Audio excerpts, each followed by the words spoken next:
On this podcast, our teen hosts discuss real life with real people.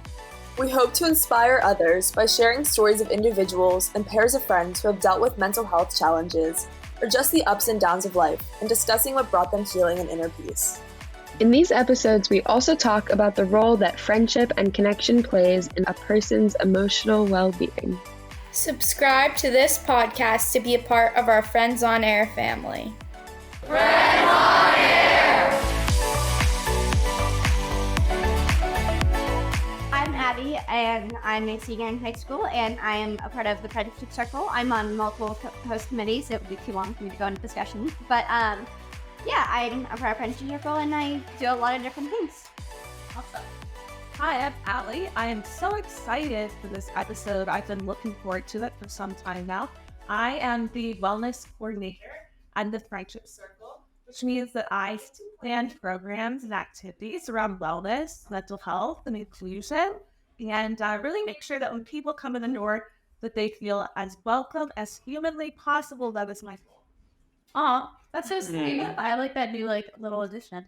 Hi everybody, I'm Ayla. I'm the teen member and partnership coordinator at the Friendship Circle, which means I get to hang out and spend time with the awesome teens at Friendship Circle. And it's such a pleasure, and I'm excited to hear where this conversation goes. Welcome to our guest. Today we have someone very special joining us to share her story and her experience, and we feel lucky to have her with us. So, what is your name, where are you from, and what do you do? Oh, what do you do is such an open-ended question. I'm Gabriel McMorland, she, her, and I've lived in Pittsburgh for most of my life, and I was born here. But when I was growing up, I spent most of the time at my dad's house in the suburbs of Rochester, New York, which is sort of near Buffalo, but is smaller than Pittsburgh. And right now, I'm 41. So I graduated high school in the year 2000.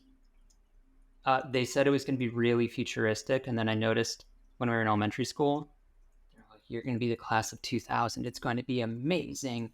And then by the time we got to 1996, they were just like, oh, I don't know. Goodbye. And so, and Wasn't it a conspiracy that the world was going to end? Oh yeah, the Y2K, they were like, oh, the computers are all going to accidentally shut off all the power. Sorry, everyone. It was in the newspaper. It was they told everyone to buy bottled water and stuff. And then, and it didn't happen. So then, yeah. And so I graduated in 2000, and I've been living in Pittsburgh since then. I'm a trans woman. And also, I'm blind. I started losing my vision when I was just before I turned 19, so in 2001. Mm-hmm. And it's still getting worse. It's just very slowly getting worse. Forever. The next question I have is, in one sentence, what are you here to talk about in general? I'm not sure that I'm so much an expert on anything in particular, but I've done a lot of, I've really been learning a lot of stuff in the last several decades of being alive, and it's been incredibly helpful to me. And I really love any chance I have to share my experiences in case they're helpful to anyone else. I know that for me, psychologically adjusting and socially adjusting to my disability was, even though it's been 20 something years, I'm still in the process of doing that. And in a very different way, coming to the realization that I'm a trans woman has also been a decades-long process. And then I've also been involved in a lot of activism and community organizing. I don't know if there's a lot to talk about here, but I really, I also enjoy playing music, and I'm usually in at least one band. Oh, cool. Yeah. That's a fun fact I didn't know about you. That's actually so much to talk about. Probably more than hours making stuff right there. Yeah, we're very into the when it comes to mental health healing. We talk a lot about creative outlets, and we actually host an open mic night, which we have one of those coming up, one of those programs. Oh. So actually, music is like a huge part of, I guess, part of our discussions in general. So it's totally relevant, and that's a super. Do you play an instrument? Yeah, I like I play the bass, and I can do some things with some other instruments, but the bass I feel pretty fluid with. And now, when you mentioned healing, I've been realizing in the last 5-10 years that a lot of the time when I was younger, I had a lot of trouble identifying my emotions, or just certainly describing them to other people, but even identifying them to myself. And I think I was able to like kind of process and express emotions through music in ways that I really couldn't verbally at the time. That's really cool. All right, so Gabriel, I'm going to go into my next question. Yeah. If you could make a new law in DC, what do you think it would be? Oh, just one? What Yeah, do you no, feel just one. comfortable I'm sharing? with it. Abby's more flexible. She said whatever. Yeah, like whatever you feel comfortable sharing. Yeah, I mean, I feel like there's some some classics that people have been asking for since before I was born, that would be pretty good for everyone, like universal health care. I've talked to so many people now where they're like traveling in other countries, including countries that have so much less less money overall as a country or than the US, and they go to the hospital and it's free, or EMS shows up at their place they're staying and takes care of them and it's free, or they have to go somewhere and it's like $50 or whatever. And then like here people are constantly being bankrupted by it, or ending up with sort of permanent life-changing health problems and disabilities that probably wouldn't have needed to happen if they had regular access to healthcare. So that's one. That's huge. But there's so many, I feel like a lot of the things that people are organizing around and asking for, whether that's like amnesty for immigrants, or not jailing people for drug possession or addiction, or having a right to housing so that people who are houseless can live indoors, or universal health care. All of these things people have been asking for several generations, and people have written all these detailed plans of how to do it, and it's just a matter of who has the power and who's profiting off it not happening. Yeah, absolutely. I could get behind that. So before we go deeper into our discussion, can you start by telling us a little bit more about you and who you are, and like what are some of the things that you are passionate about? Wait, Abby, I want you to answer. I'm curious. Yeah. If you could make a law.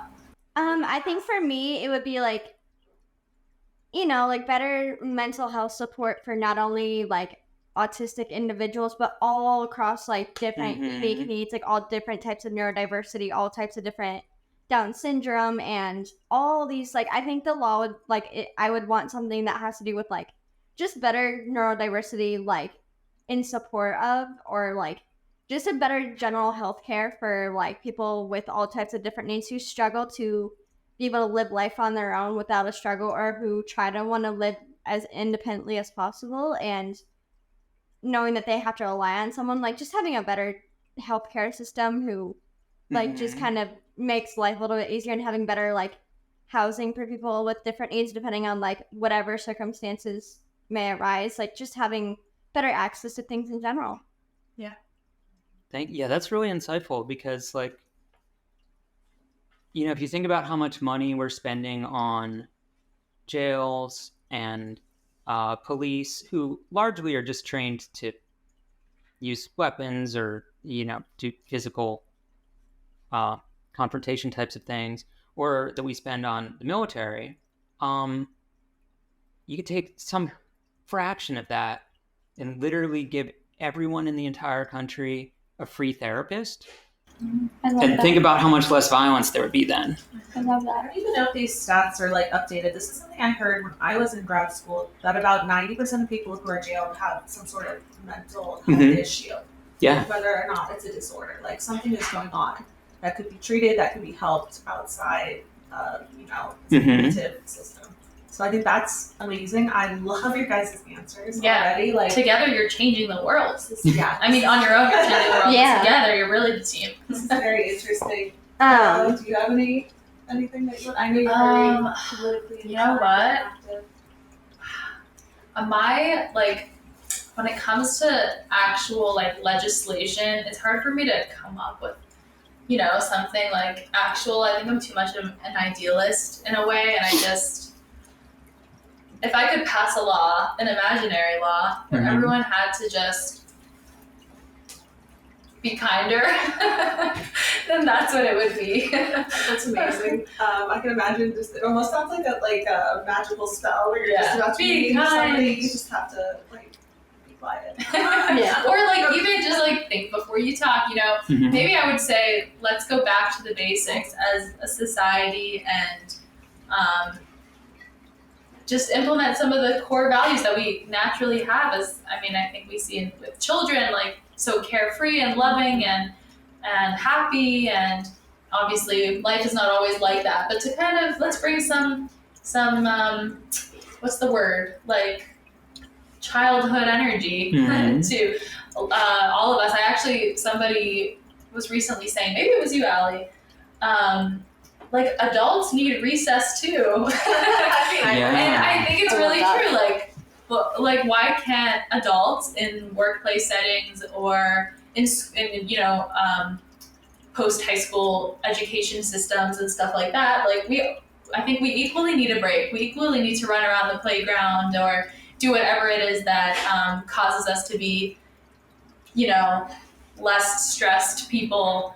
So that would be my other laws, instituting recess for adults in the world. Okay. Yes. I like that. Alright, so Let's just hear Allie's. Sorry, Allie, you keep cutting you off. Oh, Now that you asked no, you're good. No, I can. Okay. Well, Allie's is very timely, probably with where she is as a human. But I have an 8-month-old daughter at home, and some days I think it's not quite natural for my husband to not be with her all the time, for me to not be with her. And I think there really needs to be an expansion, not on maternity leave being a year, but paternity leave. Oh, yeah. I think it's just as natural and it's needed just as much that, both parents are bonding with the child. It's actually kind of wild that there is that difference now that you put it that way. Well, and it's reinforcing this kind of idea that it's all the woman's job to do all of the Correct. Yeah. domestic work and child rearing. Right. They're like, why would you need time off for the father? Right. It's got to work. Yeah. I mean, I know some places don't even have that time off, or it can be as little as 6 weeks, which is just not enough in general to get back and get working and figuring out for your child care. Yeah. So these are some definitely important answers. Yes. I feel like we could talk about them for longer. So thanks for bearing with us, Abby. I just found that absolutely. Fascinating. This is the fun part where me and Allie get to give our little answers, and then and then we're quiet for the rest of the conversation. So before we go deeper into our discussion, can you start by telling us a little bit more about yourself and who you are and what are some of the things that you find that you're passionate about? So let's see. I'm 41. I started losing my vision in 2001 due to a genetic condition that no one knew would happen. So that was a very traumatizing surprise. And it really took me years to process that. And I didn't really have the right sort of mental health concepts to process that very effectively at the time. And then also I'm a trans woman, and in addition to that, I'm queer. And I love playing music. Done that a lot throughout adulthood. Then I'd say since the oh no, that's not even true. I guess shortly after I graduated high school, September 11th happened, and then our government decided to invade Iraq and then start bombing Afghanistan, which it turned out they already had plans on the shelf for, just in case, the opportunity arose to do that. And so there were huge protests all around the country. I didn't do anything to organize those protests, but I went to a lot of them, and it was mind-blowing to me at the time as a teenager, young adult. And then by maybe late 2000s, maybe around 2009, 2010, I started getting involved in activism and organizing, and not just going to protests, but like volunteering with different campaigns or trying to help organize protests, going to lobby days.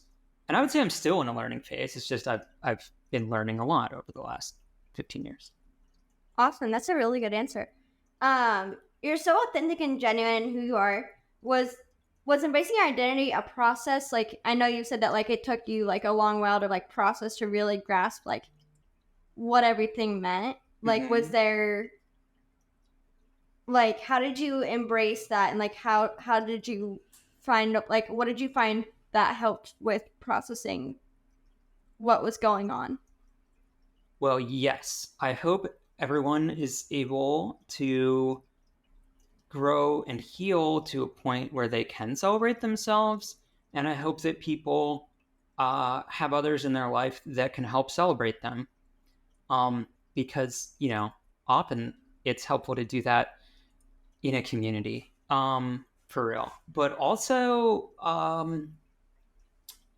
the short answer is no, I was not always like that. I would say that, there's a lot of narratives about, oh, this person, realized they were trans in this way, or, oh, this is this person's coming out of the closet story about being queer. But then,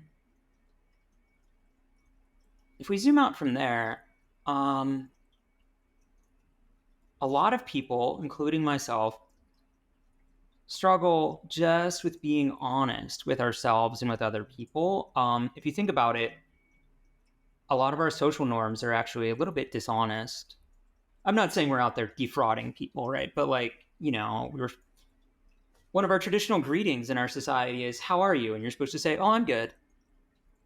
Which is honestly a little bit desensitizing because it's usually not true. Or even if it is, you can't tell the difference. So when I was younger, I think I wasn't clear with myself about what my emotions were, what my motivations were, what my desires were. And that's broadly in life. That's not just having to do with gender or sexual orientation or anything. And I certainly wasn't honest with other people. And often I would just sort of compulsively lie, not even in ways that would benefit me. Like at one point, I couldn't keep track of who I told that I'd learned to skateboard, which I hadn't. And so I think that,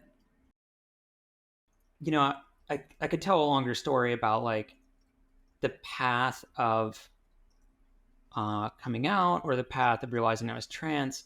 But I think the bigger theme in life has been embracing the kind of vulnerability that comes with being honest and open and sincere with other people and myself. And I think that, at least for me and so some other people I've talked to, that sort of creates a feedback loop, Yeah. Yeah. The other thing I think is that and I'd love to fit this in somewhere. I'm not sure. We're born into whatever decade we're born in. People were being born hundreds of years ago, right? And they just were born into whatever past society, and they all still had different personalities, which I love thinking about. Like there were jokers and serious people and people that were always sad and people getting anxious and stuff, right? Mm-hmm. Like at all times for thousands of years. But we're only like, you're born and then people tell you what concepts are out there. They're like, this is how the world works. And like later on you can form your own opinions about it. But when I was growing up, we didn't have the internet, right? And so a lot of I just was exposed to fewer possibilities or ideas of like ways to be a person. And despite that, I knew in elementary school that I didn't know the word yet, but in elementary school, I knew that I was bi.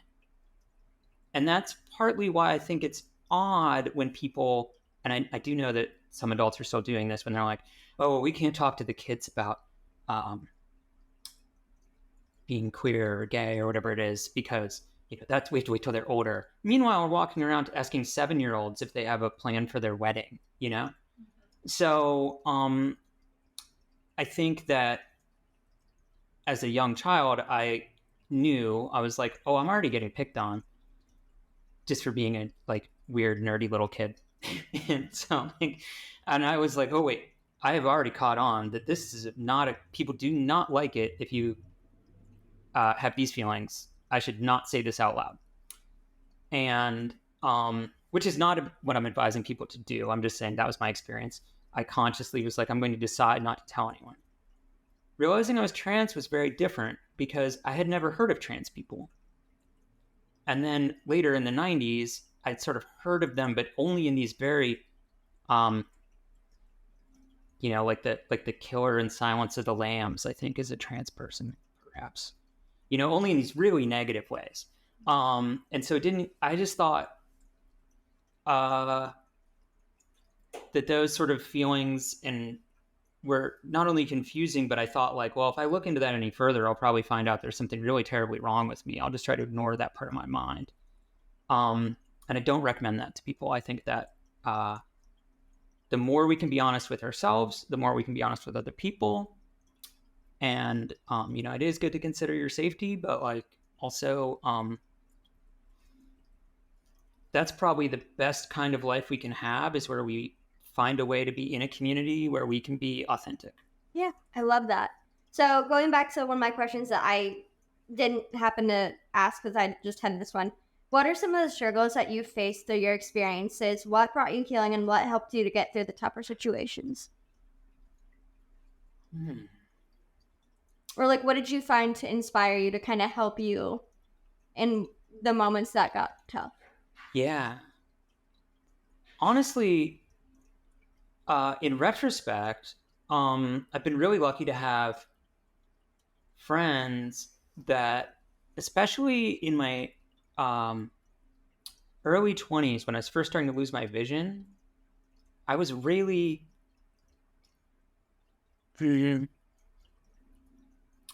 upset. And sometimes I would be really angry. And sometimes I would just sort of try to escape from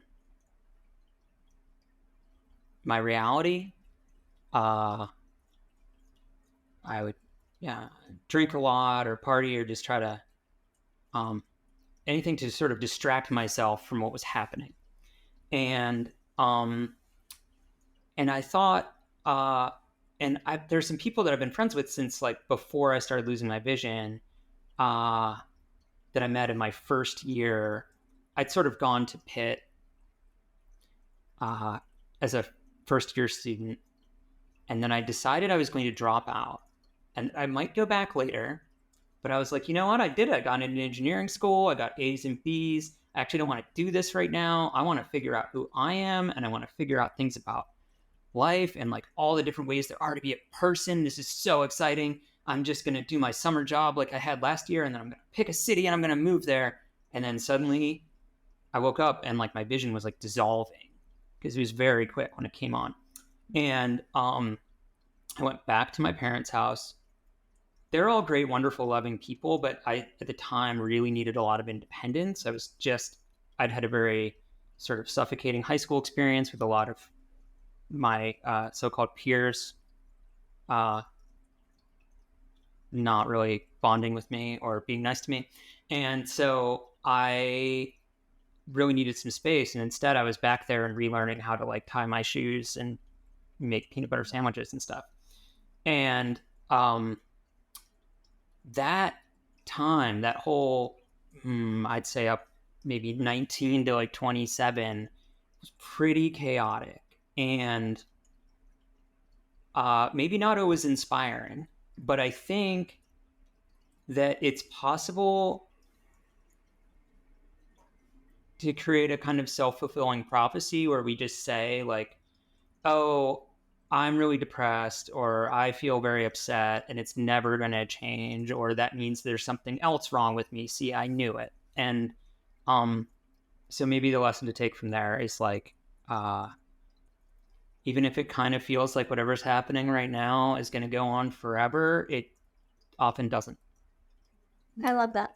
Before we go into the next question, I just want to thank you for your honesty and, like we said before, your very genuine authenticity, because your story is so complex and you have so many like valuable parts to you that it seems like extremely important to your identity. And I know for sure that many of our listeners can at least relate to part of your story. And the fact that you can speak to so many experiences is in a way it seems like it's painful.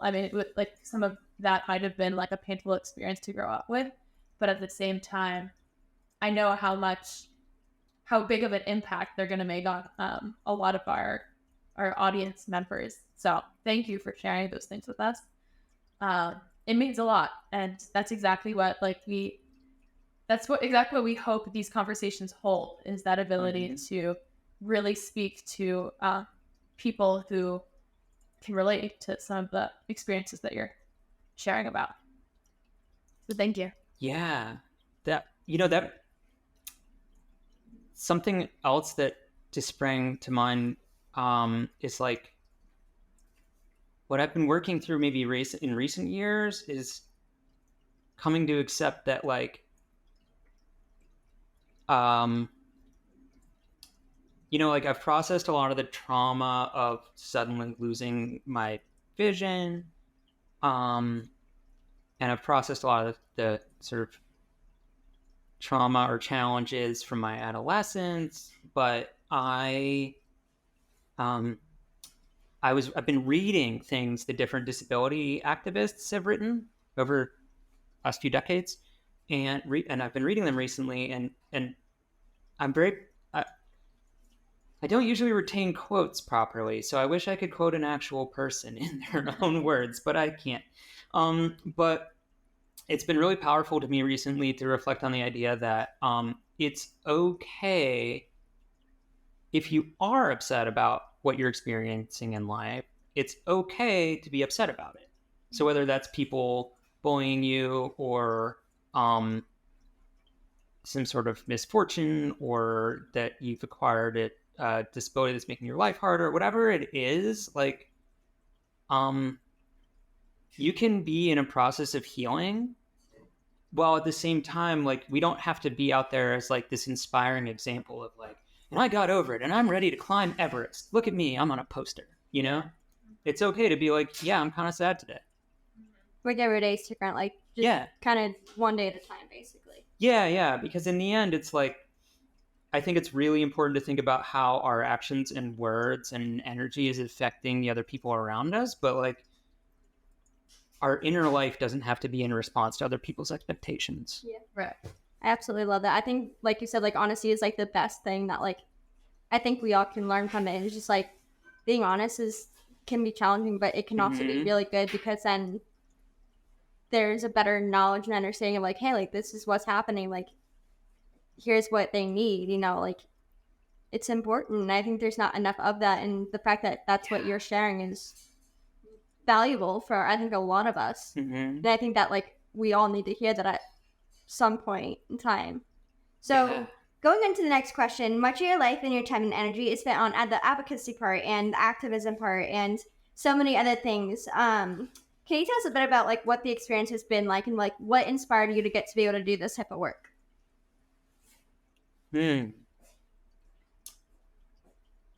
So,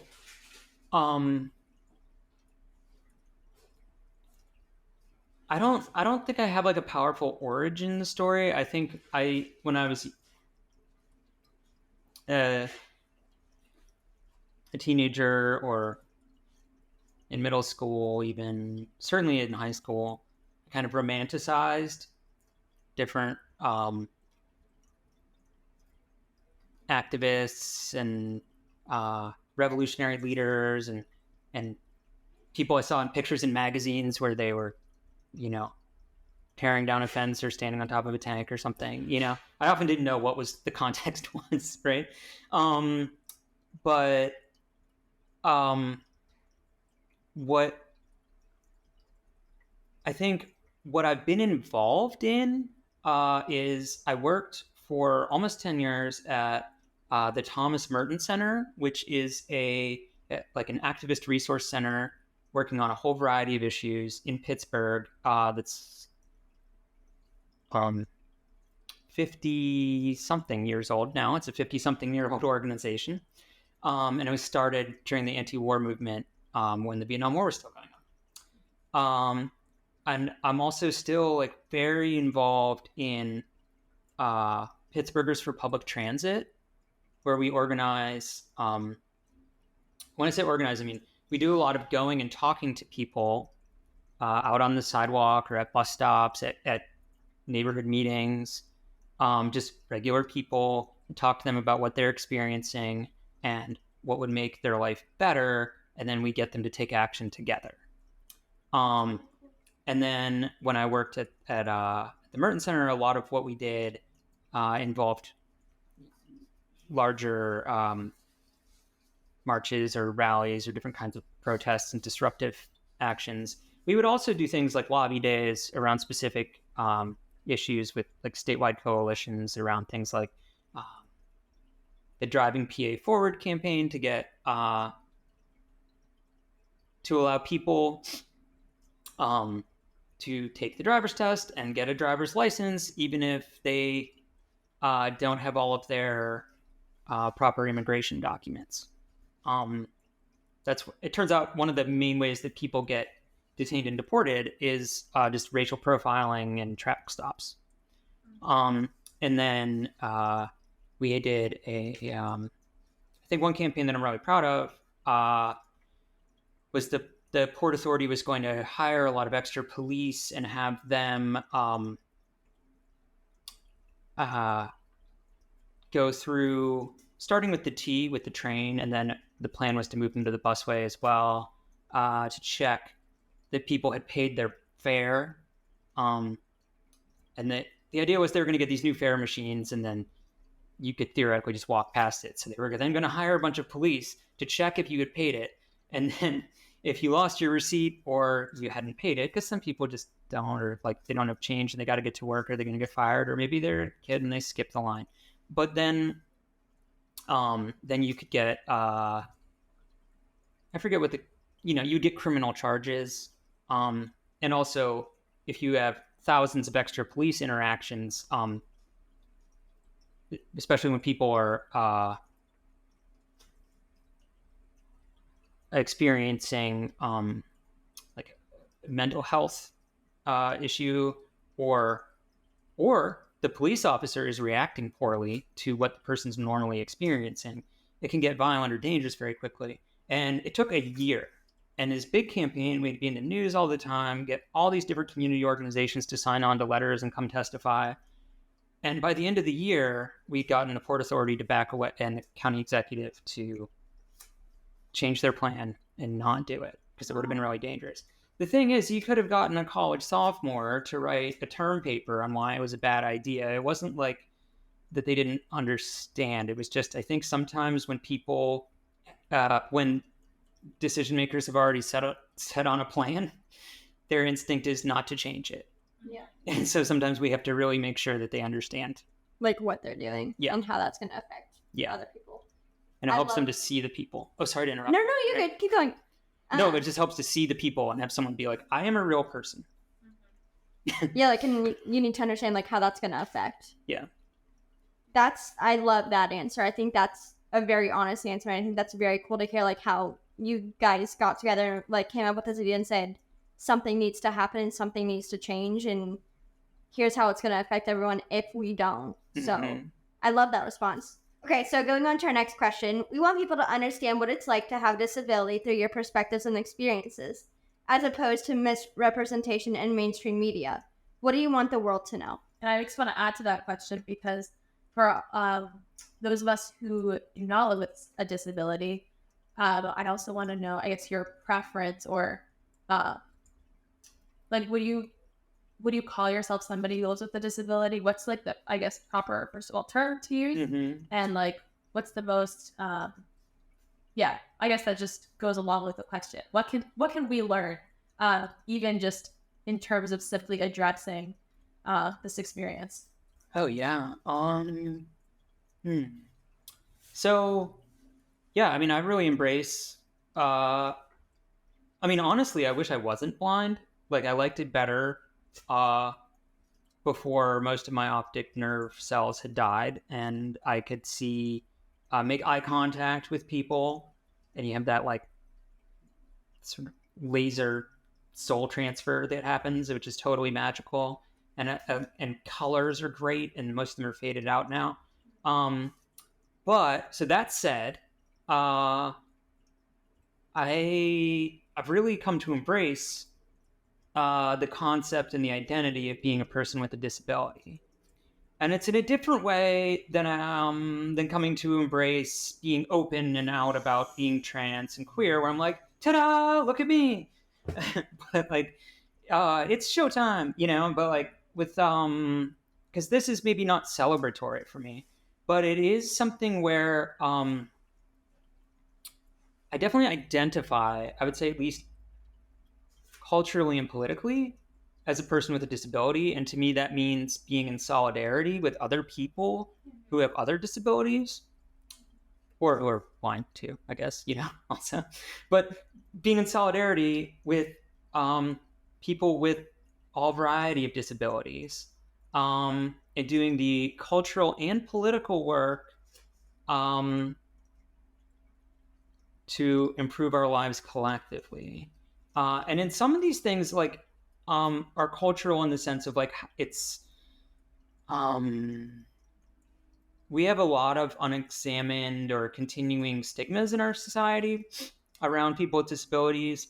And some of it is really going to be changes in policy and legislation. And sometimes that's might not say disability in the name of the policy, but, right now we're using sort of across the board in most parts of the country, we're really using police and jails to, I'm trying to think of a really even slightly appropriate word.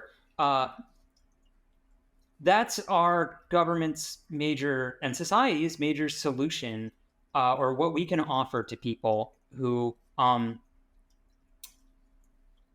have various disabilities. Often they just end up in jail. And that doesn't have to be that way. But maybe the laws that would change that don't all look like, they're not maybe going to say like, this is just for people with disabilities. Then for me, when I first started losing my vision, I literally wouldn't say, I struggled, like physically struggled to say the word blind out loud. And like, I have a distinct memory of being in a long line to get a sandwich in this loud room. And the poor guy behind the counter is trying to say like, "Le menu up there." And I'm like, and I keep saying really fast, like tripping over my own words. "Oh, I don't know, because I can't read it because I have a minor vision problem. I have a minor vision problem, so I can't read it." I have a minor vision problem, so I can't read it. First of all, it wasn't minor, but also he couldn't tell what I was saying because I was like just unable to like even physically express these words. And that's because of how upset I was at the time about what was happening. But a big shift for me, like a big lesson that I'm still trying to figure out how to impart to people that haven't experienced it, is like, I think there is going to be something unavoidably traumatic and painful about like age 19, suddenly with no warning, you start going blind. That'd be a shakeup for a lot of people. But I didn't start I use a cane. I use a white cane, and that way it helps me with things like the stairs and not running into phone poles and stuff. But also it's really helpful because it lets other people know that I probably can't see them. And it lets drivers know that. It lets people know that I'm not shoplifting, all this stuff. So it has practical benefits. But I didn't start using one until 2009. So that's like 8 years. So from the time that I started losing my vision. And when I did, it was like overnight, it was as though everyone had a secret meeting without me. Or that I had like some kind of sign on my forehead that I just didn't know was there. Like suddenly everyone wasn't interacting with me. They were interacting with this cane. And it was as though every time I met a new person or a stranger or went anywhere, I couldn't, it's as though there was all these like clumsy extra layers that people couldn't see through or even hear me through. And they were interacting with all of their concepts of what disability is, or I do have a theory that I think some people might be, I don't think that people usually have like hostile feelings towards people with disabilities in the way that that some people are like virulently racist or homophobic. But I think that people have a lot of really harmful ideas in their minds. Sometimes they're not even aware of them. And then also they I think sometimes people are afraid of imagining themselves losing their vision. I'm not a mind reader. I don't know if that's what's going on, but I think that is happening with some people.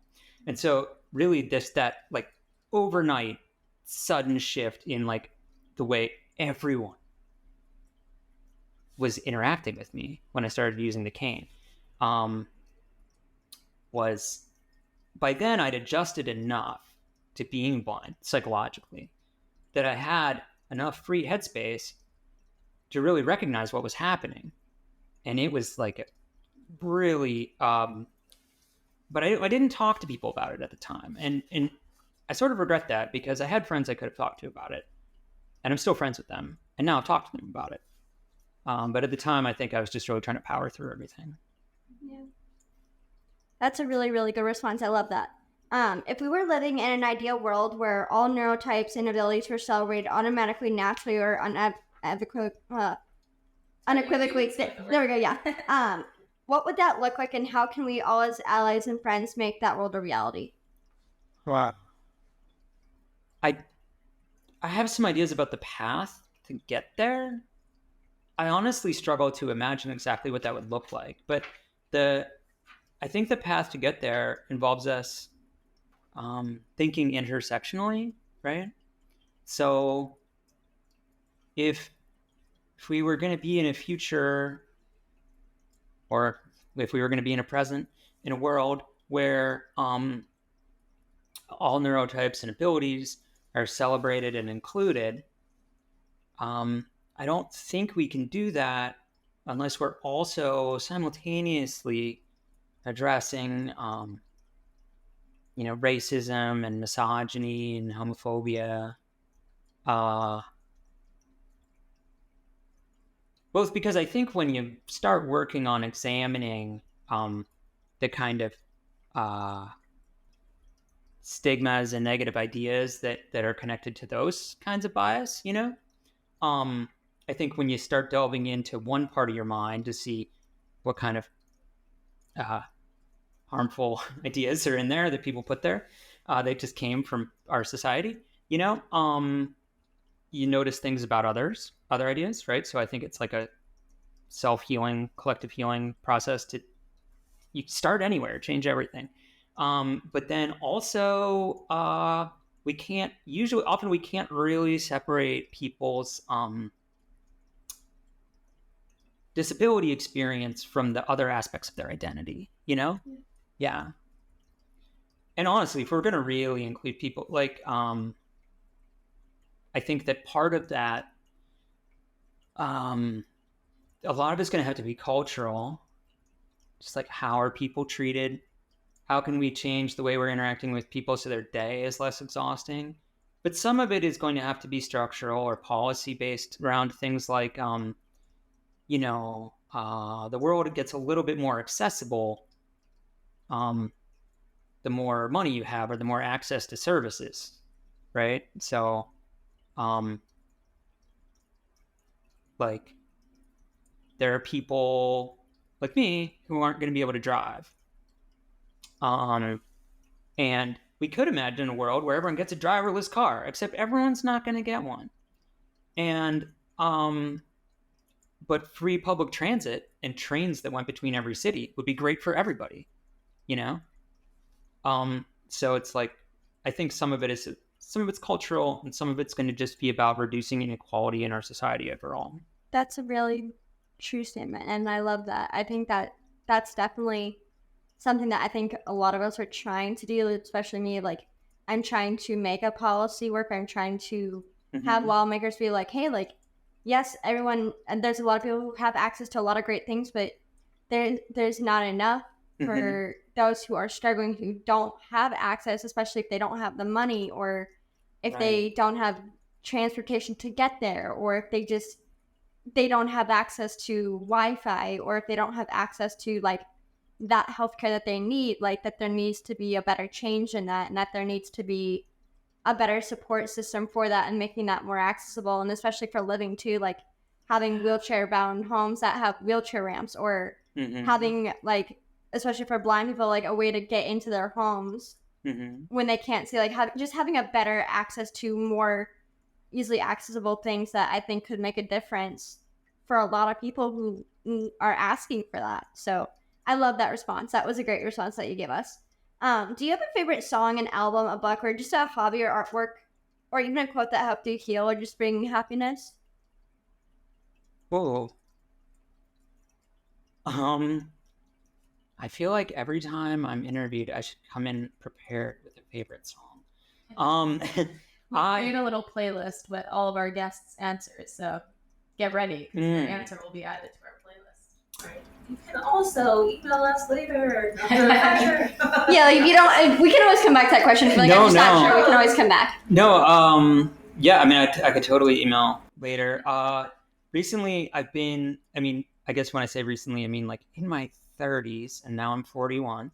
I've been increasingly into, I've been getting more and more, I guess, returning to like electronic dance music. Oh, that's fun. But when I was younger, I used to be really into punk rock.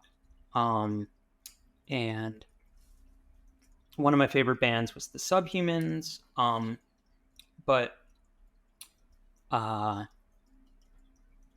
I think they have a lot of, I was also really into Crass and Conflict. Basically, a lot of these bands that were anarchist punk bands from the United Kingdom, from England, Scotland, in the 80s, which I didn't know about them in the 80s because I was, in Head Start and stuff, right? but they, that interestingly for me was like an entry point to a lot of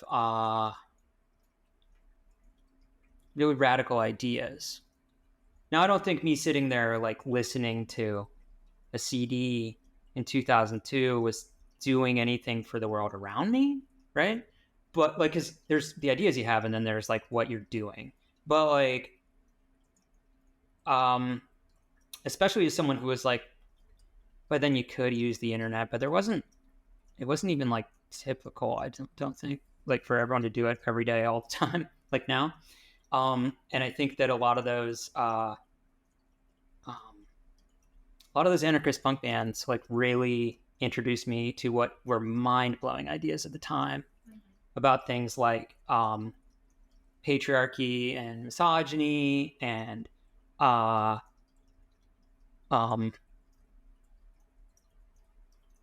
the function of police and homophobia. I mean, I remember hearing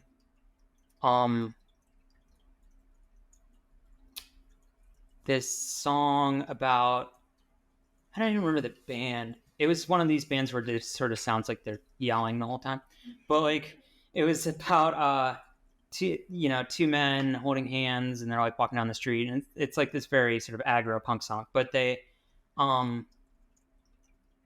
that's at the time when like one of the hit songs on alternative radio was Weezer's Pink Triangle, which when it comes down to it is a song about a straight man wishing he could hook up with a lesbian and complaining about it. So, so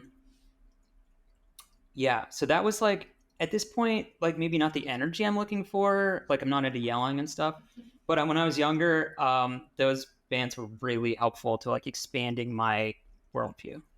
Oh, that's really good to know. What's your answer, Abby? For song-wise? Yeah. Oh my goodness. There's so many good ones. I'll try to keep it short. I think one of my favorites is For King and Country. I don't know if you've heard them. They're like a very Christian like band. What's it called? For King and Country. Okay. They're a very like Christian organized band. They're very talented in what they do. I can actually name one of their songs. It's called Burn the Ships. It was basically about like if you felt like you were alone, if you felt like you were depressed, if you felt like, like your life wasn't worth it anymore, that like, or like if it was basically telling, it was a little bit about like their life story. Like his wife got pregnant and he was addicted to like opioids, and his wife was also addicted to opioids at the time because of all the pain, and that like you don't have to end your life to find happiness. Like if you're struggling, that like there's support out there, that like you can reach out and ask for help, that like you're not the only person who is fighting alone, that like there's a lot of people who are probably addicted to drugs who are really mentally struggling to figure out like their life or like what their life is worth.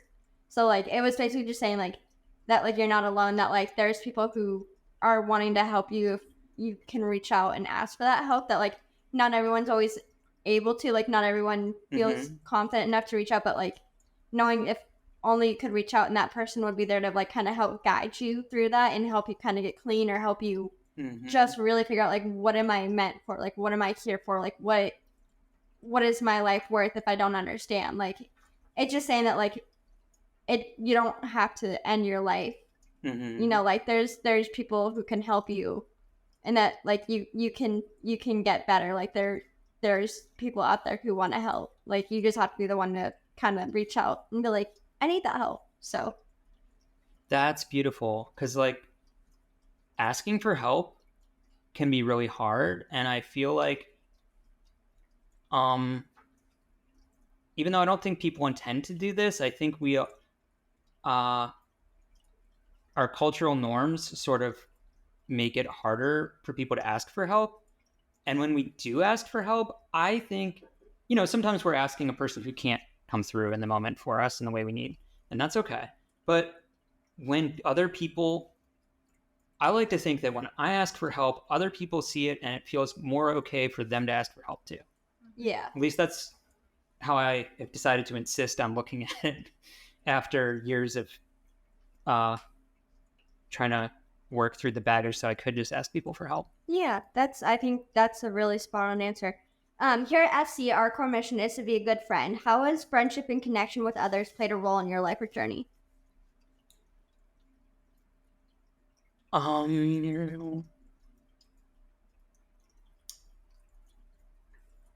I think I'm fortunate to have been surrounded by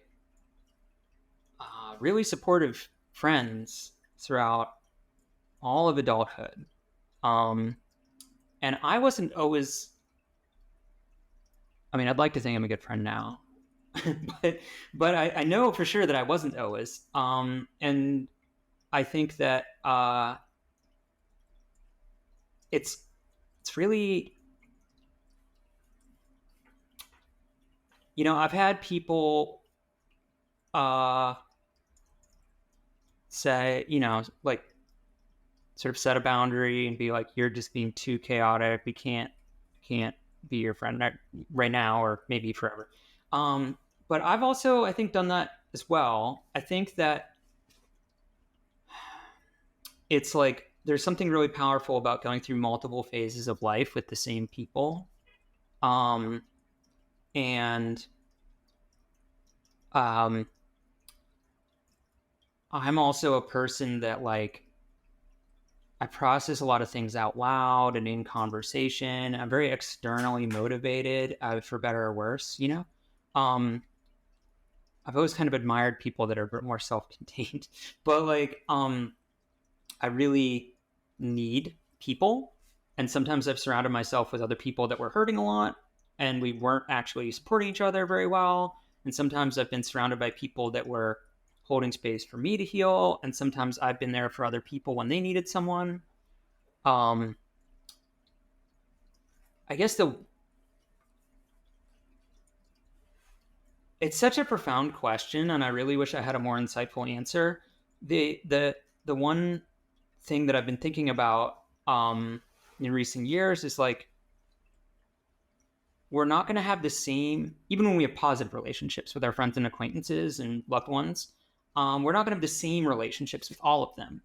And so different people are going to support us in different ways at different times, and we're going to be there for other people in different ways at different times. It doesn't all have to be this one-on-one transaction, you know? I think that's really special, and I think that you bring a really good point to that. I think that is actually really important to have a lot of supportive people who can help kind of be a part of that part of life of when you struggle, that you're not alone in it. There's someone who's going to be there to help kind of give you support and answers when you need it. So well, Gabriel, thank you so much for being willing to contribute and share your story, and for being able to just share experiences of what it's been like. Thank you. So for a recap, in today's episode, we talked about what we talked about today was basically life experiences and just how being having all these different type of experiences can really help to inspire others and to help really hope that we can help bring better awareness to all different types of unique circumstances. So today we hope that you'll continue to grow with us as we share inspirational friendship and that mental health stories and resources in our future episodes. This was beautiful. Thank you. Yeah, of course. And I don't know if people are working on outgrowing this idea, hopefully, but I know for me, when I was growing up, there was this big idea of friendship loyalty and you should stand by your friends no matter what. But often that meant things like if your friend hurts someone, you should side with your friend. And instead of being I'm going to actually be there for my friend in a genuine way by helping them process what they've done and sort of being part of being honest with them and sort of holding them accountable as well. And there's been people that have done that for me. And even if they didn't react well at the time, those are really important people in my life, And we're really doing people a disservice if we're well, that's my friend, so they're automatically right, and you're automatically wrong, as though we're just on red team, blue team or something, It's a very good point. Thank you, Gabriel. We really, really appreciate having you here. And Abby, you as well, for being such an awesome host. This was such a beautiful conversation. I love doing this, so. It was such a valuable conversation for us to listen to. Okay, so all together we can say, signing off from Friends on Air. Ready? 3, 2, 1. Signing off from Friends on Air. Zing.